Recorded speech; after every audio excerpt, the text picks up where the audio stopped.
क्या कोई फिल्म सिर्फ एंटरटेनमेंट होती है या फिर वो एक बहुत पावरफुल पॉलिटिकल टूल भी हो सकती है? आज हम एक पॉपुलर वीडियो क्रिटिक के तर्कों को समझने की कोशिश करेंगे, जिसका दावा है कि धुरंधर फिल्म सिर्फ एक कहानी नहीं बल्कि एक बहुत सोचा समझा प्रोपेगेंडा है। अच्छा, इस पूरे विश्लेषण को समझने के लिए हमें पहले एक और कहानी को समझना होगा। ये एक काल्पनिक फिल्म की कहानी है जिसका नाम है भयानक। तो चलिए देखते हैं कि ये काल्पनिक कहानी हमें धुरंधर के बारे में क्या बताती है। तो जरा सोचिए, एक कहानी शुरू होती है। एक भारतीय जासूस है जो एक बहुत ही खतरनाक मिशन पर पाकिस्तान जाता है। मिशन का नाम ऑपरेशन भयानक। सुनने में बिल्कुल किसी थ्रिलर फिल्म जैसा लगता है ना? और फिर उसे कुछ ऐसा पता चलता है जो देश को हिला सकता है, एक भयानक साजिश। तारीख है 14 फरवरी 2019, जगह पुलवामा और निशाना है एक आर्मी का काफिला। एक बहुत बड़े हमले की प्लानिंग चल रही है। अब हमारा जासूस अपनी जान पर खेलकर ये जानकारी भारत भेजता है। एक बार नहीं, दो बार नहीं, बल्कि 11 बार सीधे प्राइम मिनिस्टर को वार्निंग भेजी जाती है। पर होता क्या है? कुछ नहीं, काफिला आगे बढ़ता रहता है। यकीन करना मुश्किल है ना? और फिर वो हो जाता है जिसका डर था। हमला होता है और यहां पर कहानी हकीकत से जाकर मिल जाती है।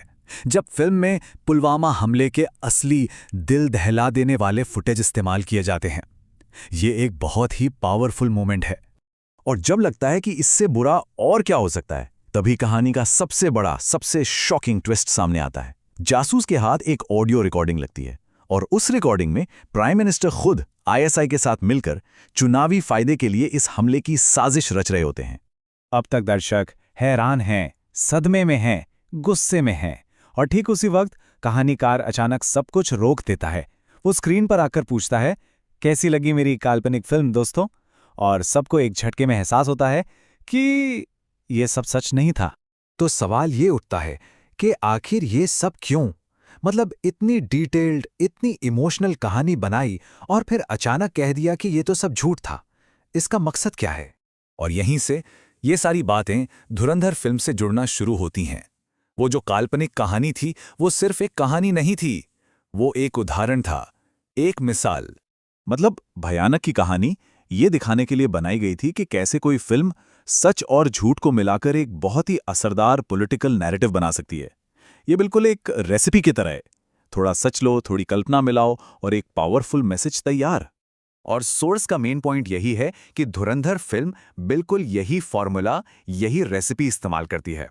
वो भी सच और कल्पना को मिलाती है, लेकिन एक अलग पॉलिटिकल आइडियोलॉजी को बढ़ावा देने के लिए। तो चलिए अब थोड़ा और गहराई में चलते हैं और देखते हैं कि सोर्स के मुताबिक धुरंधर में असलियत और फंसाने का ये खेल आखिर है क्या। सोर्स का दावा है कि यही मिक्सिंग इस फिल्म को इतना असरदार बनाती है।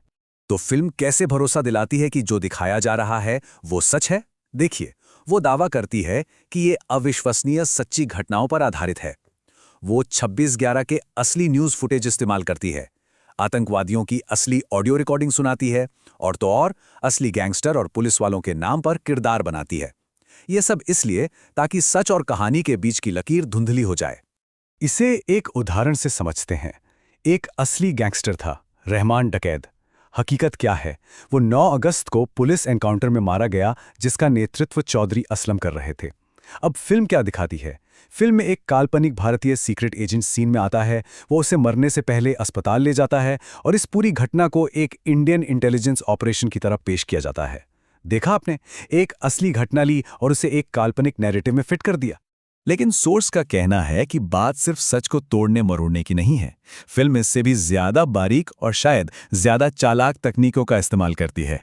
फिल्म में एक डायलॉग आता है, वो लोग दंगा करा देंगे। सोर्स का सवाल है, ये वो लोग कौन है? ये शब्द यहां बहुत अस्पष्ट रखा गया है और सोर्स के मुताबिक ये जानबूझकर किया गया है। इस तकनीक को डॉग व्हिस्टलिंग कहते हैं। ये नाम उस सीटी से आया है जिसकी आवाज सिर्फ कुत्तों को सुनाई देती है, इंसानों को नहीं। ठीक वैसे ही ये एक ऐसा मैसेज होता है जो किसी एक खास ग्रुप को तो साफ साफ समझ आ जाता है, पर बाकी लोगों को लगता है कि ये तो एक नॉर्मल सा डायलॉग है। ये एक बहुत ही सटल तरीका है मैसेज देने का। और क्रिटिसिज्म यही खत्म नहीं होता। सोर्स का ये भी कहना है कि फिल्म हिंसा को बहुत ज्यादा ग्लोरीफाई करती है, हमारी इंटेलिजेंस एजेंसियों की छवि खराब करती है और इंटेलिजेंस फेलियर जैसी गंभीर चीजों को देशद्रोह की तरह दिखाती है। तो इन सब तर्कों के बाद हम कहाँ पहुंचते हैं? क्या ये सब सिर्फ एक फिल्म को देखने का एक नजरिया है या इसमें इससे ज्यादा कुछ है? अपनी आखिरी और सबसे बड़ी बात कहने के लिए सोर्स हमें इतिहास के एक बहुत ही विवादास्पद दौर में ले जाता है। बात बहुत सीधी है। एक बुरी तरह से बनाया गया प्रोपेगेंडा तो मजाक लगता है ना, कोई उस पर यकीन नहीं करता।